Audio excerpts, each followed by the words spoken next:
Araw ng Miyerkules po mga bayang karerista, magbibigay na po tayo ng tip, giya at impormasyon para sa araw na to, December 24, 2025. Tara!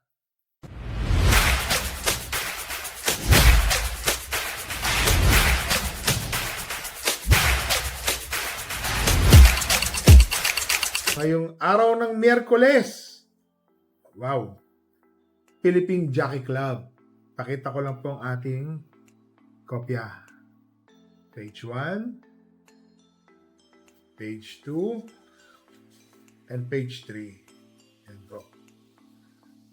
Pasalamatan muna natin si Speedform na walang sawang nagpapadala po sa akin ng kopya. Ngayong araw po ng Miyerkules, December 24, Disperas ng Pasko. Ang simula po ng karera ay sa ganap na 1:30 ng tanghali. Yan po 1:30 mga bayang karerista, hindi po 5:00. 1:30 po, ganun po kaaga. Race number 1, 8 runners, rating 43. Ang taas nung ratings nito ha. Ito po, 43 to 56 po ito. 42 to 56. No bearing po mga bayang karerista. Re-remind ko lang po kayo. No bearing. Yan. Para alam natin lahat. Race number 1, 8 runners. 1,400 meters. Yan po. First choice, entry number 4. Queen Marchesa. Itong si Queen Marchesa, matuling kabayo. Parati yung nandoon po ito sa unahan. Tingin ko malaki po ang panalo ni Queen Marchesa, imported runner po ito. Second choice, entry number 1A, Upscale Bell, John Alvin Guse. Itong kabayo na to, tingin ko malaki rin po ang panalo. Bakit to? Queen Marchesa magdadala ng marcha, mahahabol po siya ni Golden Charger na isang nasa unahan din. Tapos meron pong isang matulid dito, si Coming Early. Ito pong si Upscale Bell, pwede pong nakatutok po ito agad ng tersero o kwarto pwesto, mga bayang karerista. Tingin ko po, malaki din po ang panalo. Second choice po natin yan. So dito po sa race number 1, first choice, entry number 4, Queen Marchesa. Second choice, 1A, Upscale Bell. Dito na tayo sa race number 2, rating 42 to 56 split, 1,400 meters, 6 runners. First choice, entry number 4, Captain Det, RC Simasio, minus 3 kilograms. Galing po ito sa panalo. Parang tinalo nito si Danius San, kung di po ako magkamali. Yan Para sa akin po, malaki po ang panalo ni Captain Det, iuuna na siguro to. Same diskarte din po malamang ang gagawin yan. First choice, Captain Det. Second choice, entry number 6, Gray Factor. Imported runner po ito. Kung sakaling si Captain Det mapapahirapan po ni Amans Aman at saka ni Audacious. Alam ko matulin po ito. Si Gray Factor po, may panalo po yan. Malamang terserong malapit na malapit po yan nakatutok. Bigsang bigla. Malaki po ang panalo. So, dito po sa race number 2, first choice, entry number 4, Captain Det. Second choice, entry number 6, Gray Factor. Dito na tayo sa race number 3, rating 42 to 56 split, 6 runners. First choice, galing sa panalo, ang inang po ng panalo nito, entry number 5, Kalens. Nung nakaraan, nauna na po ito. Wala na pong pinauna. Siya na po mismo ang nauna. 1.24 ang tinapos, marami pa ho sa pagkaka-nood natin ng mga bayang karerista. Para sa akin po, first choice, Kalens. Second choice, entry number 6, Bid for Fame. Kung di po ako magkamali, ito pong si Bid for Fame ang tumalo kay Kalens. Banderan tapos po si Bid for Fame nung 2 weeks ago ata o 3 weeks ago. Si Bid for Fame po yung nanalo. Second po sa kanya si Kalens noon. Kung sakaling ganun po ang mangyayari, ulit, tignan natin. Kasi matuling talagang si Bid for Fame sa salida Tingin ko, iba ho lumandag si Bid for Fame. Si Kalens po, noong nakaraan, pinwersa, pero magandang laban po yan. So, ginawa ko pong second choice si Bid for Fame dahil si Kalens po, maina po yung pagkakapanalo. 1.24, sarado. Sa puro Philippine Jockey Club. So, dito po sa race number 3, first choice, entry number 5, Kalens. Second choice, entry number 6, Bid for Fame. Dito na tayo sa race number 4. Rating 17 to 41 split, 1,300 meters, 7 runners. First choice, entry number 5, King Hans. Itong si King Hans, pwede po itong sumunod, pwedeng mauna. Matulin po dito si Boy Wonder, si Malibu Bell, si King Hans din po, medyo matulin po yan.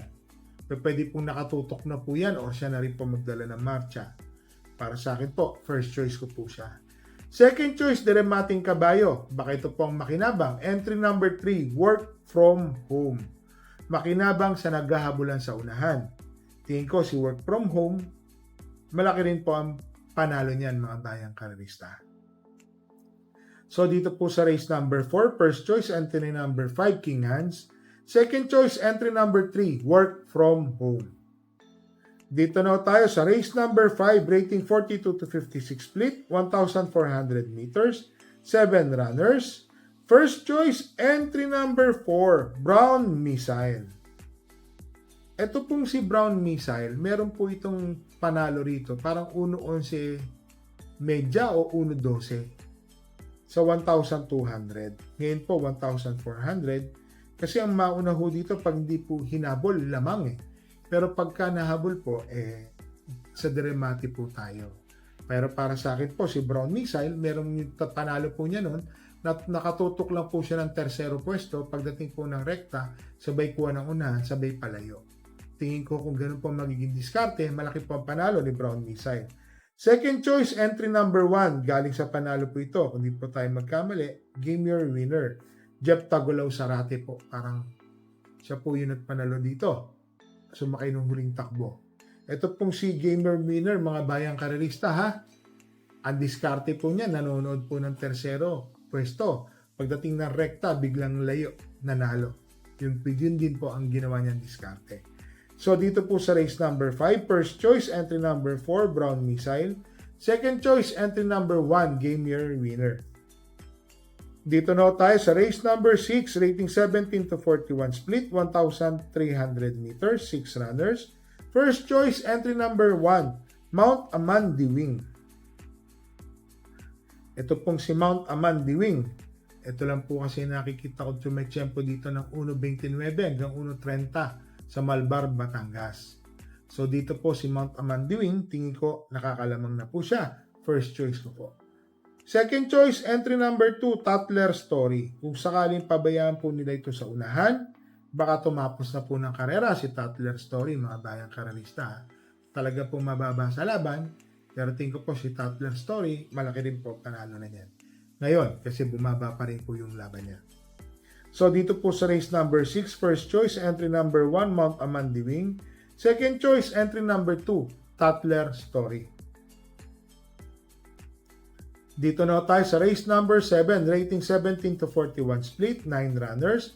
First choice, entry number 5, Queen Margot. 1,300 meters po ito. Marami pong matulin. Baka si Queen Margot po ang makinabang sa pagremati po. First choice. Second choice, Matuling Kabayo. Entry number 3, Tokyo Rumba.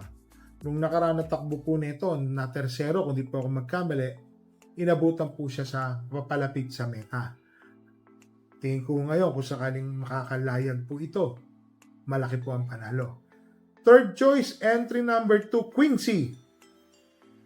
Ito pong si Quincy, sama po natin yan. Tingin ko malaki po ang panalo. Abangan lang niya po yung nasa unahan, tsakin lang po niyan, biglain lang po, sabay layo. Tingin ko malaki po ang panalo ni Quincy. So, dito po sa race number 7, first choice, entry number 5, Queen Margot. Second choice, entry number 3, Tokyo Rumba. Third choice, entry number 2, Queen C. So, shoutout lang po tayo kay Mr. Danilo Roses, J. Poge, ito pinsan ko to, si MJ. Mr. Bong Diola, Earl Grey, Ronald Canlas. Ito po, special mention kay Mang Rereng o Boss Rereng. Pati kay Mr. Mike Faustino, mga tropang Agudo. Laki po ako sa Agudo, sa Mayon. So ito po, mga senior po yan. Mga kaibigan po natin yan. Mga doon po ako lumaki. Yan po. So shoutout sa iyo, Mang Rereng and Mike Faustino. Yan po. And then shoutout lang po natin to sa aking manukan, si Capred, si Jason, saka si Makmak. Naka 2 weeks champion po sa may kawayan ngayon. Sa mga bayang karerista ha, sa lahat po ng nanalo ng mga coffee mugs, pati ng mga t-shirt, padadala po namin yan. Medyo na-rush lang po kami ngayon, iniisa-isa na po namin yan. So yun po. Sa mga di naman po pinalad, sa A30 po, yan, holiday po yan. Itatry po natin mamigay ulit ng t-shirt at coffee mugs po na may mga tatak. So mga bayang karerista, parati po namin kayong nire-remind. Bet small, win big, bet big, lose big. Pasko na po, kinabukasan. Yung mga inaanak po natin, magpapasyalan po yan. Gawin po nating masaya ang mga bata. Yan, hindi lang po bata, pati bata sa puso. Importante po yan. Yan po magdala po tayo ng payong at tubig na mainom po mga bayang karerista. Happy racing po sa inyo lahat and stay safe. Merry Christmas po ulit mga bayang karerista.